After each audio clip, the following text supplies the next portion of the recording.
제가 2011년에 시장직을 잃고 지역위원장이 12명이 바뀌었어요. 12명이. 그러니까 해마다 한 명씩 바뀐 거예요. 선거 때는 되면 6개월마다 바뀌고 막 이렇게 됐냐.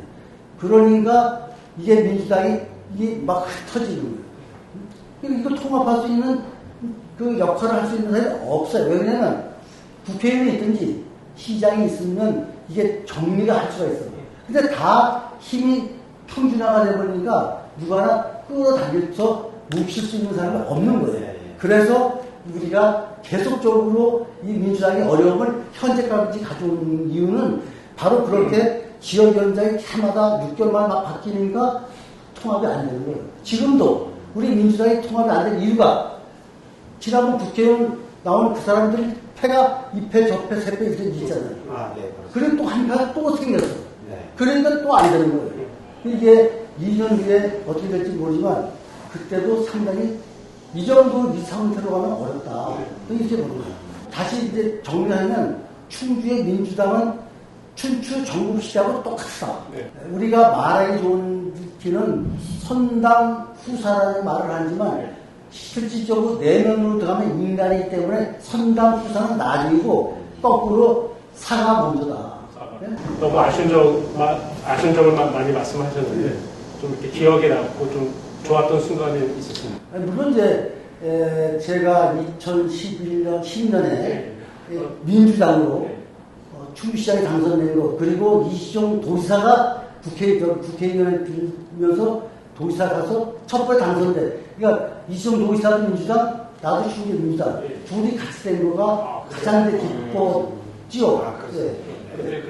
그리고 이제 또 한 가지 기쁜 거는 문재인 대통령 후보 시절에 한번 떨어지고 당선될 때 그때 내가 지역위원장을 했어요. 그래서 이제 충주에서는 또 이겨서 문재인 대통령이 당선된 그 기쁨을 잊을 수가 없고 충주 정치판에 있어서 우리 충주 민주당이 어떠한 자세로 앞으로 우리 충주 지역에서 일을 해가야 우리가 다시 시민들에게 신뢰를 받을 수 있을 것인가에 대한 생각이 있으시면 말씀해 주십시오. 정치는 정답이 없습니다.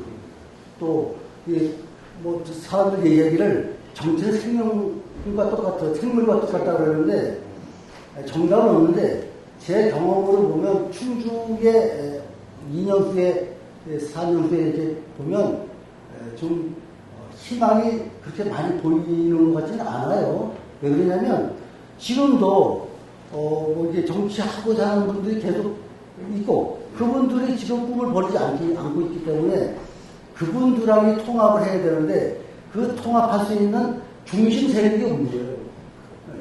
그리고 지금 뭐 저는 노승일 지역위원장하고 뭐 대화를 나눠본 적이 없기 때문에 그분에 대한 뭐 이런 얘기를 할 수 있는 자리는 없지만 이렇게 볼 때 아쉬운 점이 참 많다. 노승일 위원장님이 그러면 우리 충주민주당을 위해서 어떤 리더십을 발휘했으면 좋겠다라고 하는 바람이 있으십니까? 그분하고 이제 뭐 대화를 나누거나 뭐 식사를 하는 이런 게 없기 때문에 그분에 대해서 이제 뭐 무슨 생각을 갖고 있는지 앞으로 뭘 할 건지 충주민주당 어떻게 될 건지 뭐 이런 거를 전혀 이제 모르기 때문에 뭐라고 말씀드릴 수 없지만 우선 우리 민주당 핵심 언론부터 쭉 해서 이 통합을 시켜야 돼요.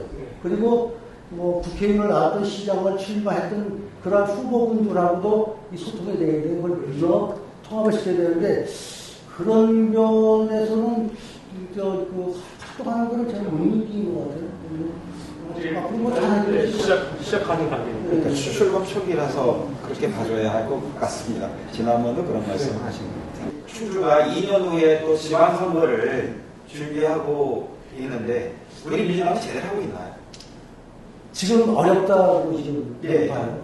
여러 가지가 어려운데 첫째 통합이 안 되고 그러니까 비전도 안 보이고 뭐 대통령은 뭐 어떻게 될지 모르지만 우선 급한 게 이제 우리 지방선거인데 저는 그 출마를 하고 싶은 사람들은 지금 이런 생각이에요. 옛날도 그런 생각을 했는데 탈당, 복당, 정계부터하고 저 땅을 왔다 갔다 하는 사람은 하면 안 된다. 두 번째, 충주에 가족과 함께 살지 않고 경제활동을 하지 않는 사람은 안 되겠다. 충주 원주민.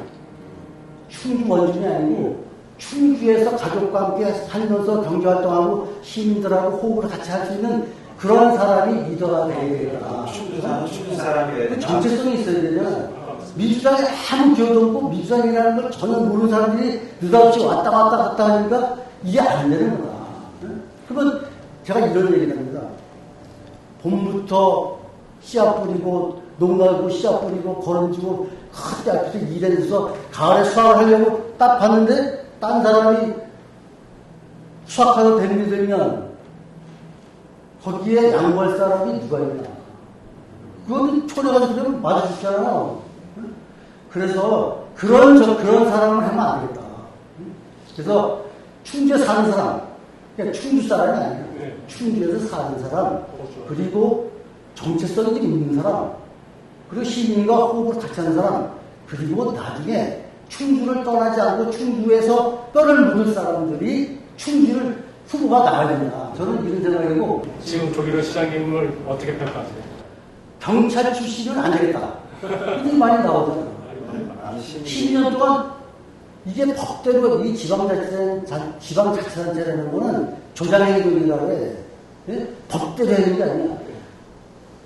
법에 없는 거를, 법을 어기라는 뜻이 아니고, 법이 있는 법인에서 최대한 활용을 해서 그거를 위해서 지역 발전과 시민 생활 복지를 해주는 것이 지방자치단체 장이야. 근데 아주 법대로 하는 사람들은 그걸 못해. 겁이 나. 그래서 이제 앞으로는 지방 행정 경험이 있는 사람들이 지방 정부를 움직여줘야 된다. 특수지대에서 근무하는 사람, 군인, 경찰, 검찰 이런 사람들은 맡기면 안 돼. 유선 정부를 내가 이거 욕하는 건 아니지만 검찰, 경찰 뭐 이런 분들은 과거 지향적이에요. 과거 지향적이에요. 미래 지역지가 아시죠? 과거 사람이 수사하고 법률이고 과거 지향적이에요. 그분들은 국가 미래, 충주 시민들의 미래를 위해서 걱정해보고 살림살이를 해보고 어떻게 하면 우리 충주 시민, 대한민국 국민을 잘 살게 할 수 있냐 이렇게 해본 경험이 없어. 그러니까 계속 이제 헛발질만 하는 거예요. 지방자치단체도 마찬가지야. 이렇게 지방 경험 있는 사람이 해야지. 안 돼. 우리가 너 지금 학생들 교육하는데 가서 애들 가르칠 수 있어? 못 가르쳐요. 경험은 없으니까. 내가 목사님이 아닌데 수천 명 있는 데서 강의해 줄 때 목사 설교 못 하잖아요. 똑같은 걸 경험이 있어요. 경험.